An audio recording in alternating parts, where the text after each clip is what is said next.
Assalamualaikum warahmatullahi wabarakatuh. Saya Sanas Asadira Putri, mahasiswa dari Teknik Industri Rekbe semester 5 Universitas Muhammadiyah Riau. Pada video kali ini, saya akan menjawab soal ujian tengah semester dari mata kuliah Otomasi Sistem Produksi. Apa yang dimaksud dengan otomasi dan apa tujuan serta manfaat yang didapat dengan melakukan otomasi?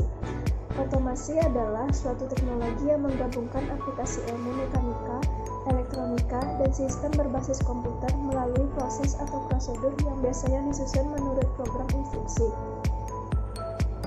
serta dikombinasikan dengan pengendalian otomatik satu balik untuk meyakinkan apakah semua instruksi itu sudah dilaksanakan seluruhnya dengan benar sehingga produktivitas, efisiensi, dan fleksibilitas meningkat. Tujuan otomasi itu memperpendek waktu kerja, kondisi kerja yang aman, harga murah, kualitas baik, kesempatan kerja, meningkatkan standar hidup. Manfaat otomasi, output meningkat, ketelitian meningkat, waktu proses menurun, area produksi menurun, tenaga kerja menurun. Apa yang dimaksud dengan gerbang logika? Ada berapa gerbang logika? Jelaskan salah satunya. Gerbang logika adalah alat-alat elektronik digital tersusun dari rangkaian digital, yaitu rangkaian yang masukan dan keluarannya memenuhi sistem binar. Gerbang logika ada 7, yaitu gerbang AND, gerbang OR, gerbang NOT, gerbang NAND, gerbang NOR, gerbang XOR atau exclusive OR, gerbang XNOR atau exclusive NOR, gerbang NOT. Gerbang NOT hanya memerlukan sebuah masukan input untuk menghasilkan hanya satu keluaran output. Gerbang NOT disebut juga dengan inverter pembalik karena menghasilkan keluaran output yang berlawanan atau kebalikan dengan masukan atau inputnya. Berarti jika kita ingin mendapatkan keluaran output dengan nilai logika 0, maka input atau masukannya harus bernilai logika 1. Gerbang NOT biasanya dilambangkan dengan simbol minus di atas variabel inputnya. Uraikan secara singkat apa yang saudara ketahui tentang Programmable Logic Controller atau PLC. Secara mendasar, PLC adalah suatu peralatan kontrol yang didapat di program untuk mengontrol proses atau operasi mesin. Kontrol program dari PLC adalah menganalisa sinyal input, kemudian mengatur keadaan output sesuai dengan keinginan pemakai.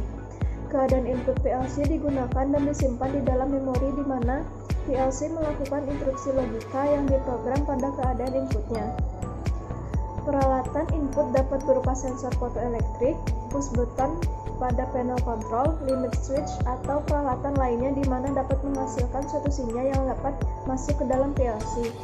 Peralatan output dapat berupa switch yang menyalakan lampu indikator, relay yang menggerakkan motor atau peralatan lain yang dapat digerakkan oleh sinyal output dari PLC.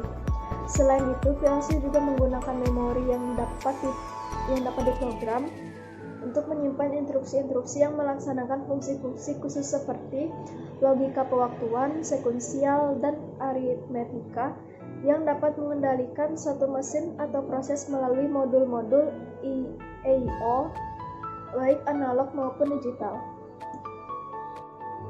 Peralatan utama apa saja yang diperlukan PLC sehingga dapat berfungsi sebagai otomasi industri?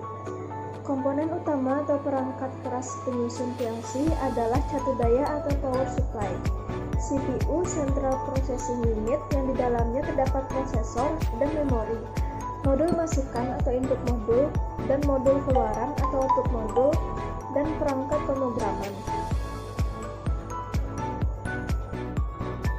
Apa saja topologi jaringan LAN? Sebutkan, jelaskan kelebihan dan kekurangan dari masing-masing topologi tersebut. Yang pertama itu topologi bus. Keuntungan, mudah dikembangkan, jarak LAN tidak terbatas, kecepatan transfer data tinggi, jumlah terminal dapat ditambah atau dikurangi tanpa mengganggu operasi yang telah berjalan. Kerugian, jika lalu lintas data terlalu tinggi dapat terjadi kemacetan. Dibutuhkan repeater untuk menguatkan sinyal pada pemasangan jarak jauh. Operasional jaringan LAN tergantung pada setiap terminal. Yang kedua ada topologi star. Keuntungannya mudah dikembangkan, keamanan data tinggi, kemudahan dalam mengakses jaringan. Kerugiannya, lalu lintas data yang padat menyebabkan jaringan lambat. Jaringan tergantung pada terminal pusat. Teknologi ring. Yang ketiga, teknologi ring. Keuntungan: laju data tinggi, dapat melayani lalu lintas yang padat, tidak diperlukan host, biaya relatif murah, dapat melayani berbagai media pengirim. Komunikasi antar terminal mudah, waktu yang diperlukan untuk mengakses data optimal. Kerugiannya itu penambahan atau pengurangan terminal sangat sulit. Kerusakan pada media pengiriman dapat mengakibatkan seluruh kerja jaringan. Kerusakan pada salah satu terminal dapat mengakibatkan kelumpuhan jaringan. Sekian jawaban UTS dari saya. Kurang lebih saya mohon maaf. Assalamualaikum warahmatullahi wabarakatuh.